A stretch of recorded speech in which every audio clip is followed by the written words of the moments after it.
Hola amigos, gracias por estar nuevamente en Fabi Fútbol, donde les agradecemos también las suscripciones a nuestro canal, que activen la campana de notificación y que sigan difundiendo nuestras historias. En la historia del fútbol hay partidos que se han convertido en verdaderos clásicos, o derbis como también son conocidos, entre clubes del mismo país o de la misma ciudad. Algunos de ellos son verdaderamente importantes, como el River Boca en nuestro continente, que acapara la atención de gran parte del mundo futbolístico, o en Europa el Real Madrid-Barcelona, que en los últimos años ha sido verdaderamente importante. Hoy queremos recordar los orígenes de algunos de estos clubes o de estos clásicos, ya que son verdaderamente curiosos y merecen la pena ser mencionados. Quiero empezar hablando del Derby de la Madonnina, como es conocido, el clásico de los clubes de la ciudad de Milán en Italia. Es conocido como el clásico de la Madonnina en honor a la Madonnina, que es una estatua de la Virgen que está ubicada en la cima de la catedral de dicha ciudad. El Derby de la Madonnina lo protagoniza el Milán de Italia, club fundado en 1899 y que desde este momento empezó a participar en torneos regionales y nacionales en Italia, y también por el Internazionale de Milán. El origen del club internacional es de 1908. Resulta que algunos directivos del Milán empezaron a tener diferencias con otros porque querían integrar jugadores extranjeros a sus filas para participar en los diferentes torneos, a lo cual algunos se oponían. Al no poderse poner de acuerdo, simplemente decidieron empezar otro club, otro equipo que pudiera contar con jugadores extranjeros, y lo cual también le dio origen a su nombre, el Internazionale de Milán. En 1908 nació el Inter de Milán y es hasta el día de hoy el más enconado rival del Milán de Italia en la ciudad, y se convirtió hoy en día en el clásico más exitoso y más importante de todo el fútbol italiano. En el fútbol español tuvimos un caso parecido. En 1890 se fundó el Sevilla Fútbol Club, el primer club de Andalucía, un club muy importante que empezó a participar en torneos regionales. En 1908 también hubo unas discordancias entre directivos, simplemente porque el Sevilla Fútbol Club era el club de la élite, de las clases altas, y no quisieron contratar a un jugador por su origen humilde. Algunos integrantes se rebelaron y decidieron fundar otro club, que llamaron el Sevilla Balompié. Ese Sevilla Balompié es el origen al club que conocemos hoy como el Real Betis, un club con gran hinchada y de gran tradición en España, que es hoy el enconado rival del Sevilla en el clásico andaluz.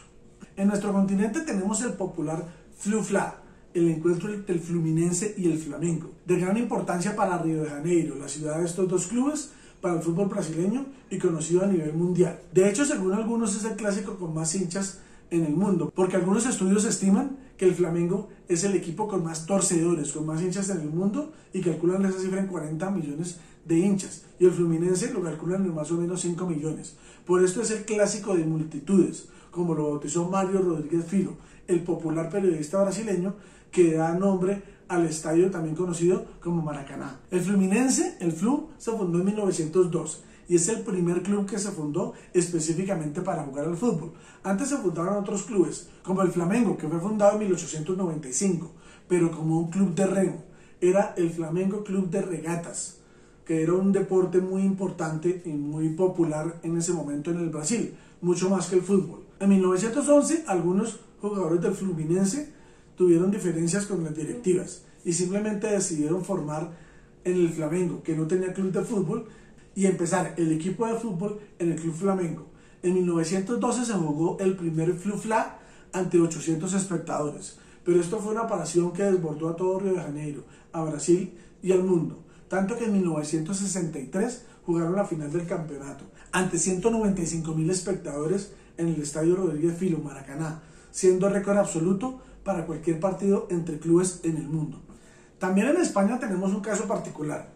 En 1898 nació el Athletic Club, club más conocido como el Athletic de Bilbao, un club que hasta el día de hoy tiene la particularidad que solo cuenta con jugadores nacidos o formados en Euskadi, como es conocido el País Vasco en su idioma. En 1903, unos estudiantes aficionados del Athletic Club, pero residentes en Madrid, deciden formar un club de fútbol filial del Athletic de Bilbao en la capital española, el Athletic de Madrid. Era una especie de sucursal del equipo bilbaíno en Madrid, separado jurídicamente, pero no deportivamente, tanto que no podía enfrentar al Athletic de Bilbao en ningún torneo en el cual participaran los dos, y de hecho, en algunos partidos y en algunos campeonatos, el Athletic club se reforzó con jugadores de su filial de Madrid para enfrentar dichos torneos. El Athletic de Madrid empezó a crecer y empezó a tratar de buscar su independencia, hasta que en 1913 logró liberarse del Athletic de Bilbao y empezar también a participar en los torneos independientemente, incluso pudiendo enfrentar a su padre, como pudiéramos llamar, al Athletic de Bilbao. Los Leones, como es conocido el Athletic de Bilbao, ya eran un equipo y el Athletic de Madrid era otro. Y curiosamente, en 1940, tras un decreto del gobierno que prohibía el uso de palabras anglosajonas en el deporte, como Sporting, Athletic, Racing, River, etc., el Athletic de Madrid pasó a llamarse el Atlético de Madrid, como es conocido hasta el día de hoy el importante club de la capital española. En Colombia tuvimos un caso diferente pero curioso en el fútbol profesional colombiano. Resulta que el campeón del torneo de 1957, que realmente terminó en marzo de 1958, fue el Deportivo Independiente Medellín, el poderoso DIN, como es llamado por sus hinchas. A pesar de ser el campeón, no tenía los recursos suficientes, estaba en una época difícil para poder participar en el torneo de 1958 y los directivos anunciaron que no iban a participar en dicho torneo. Simultáneamente, el otro equipo de la ciudad, el Atlético Nacional, también estaba pasando por dificultades y también sus directivos anunciaron que no participarían y la ciudad se quedaría sin representación en el torneo profesional colombiano.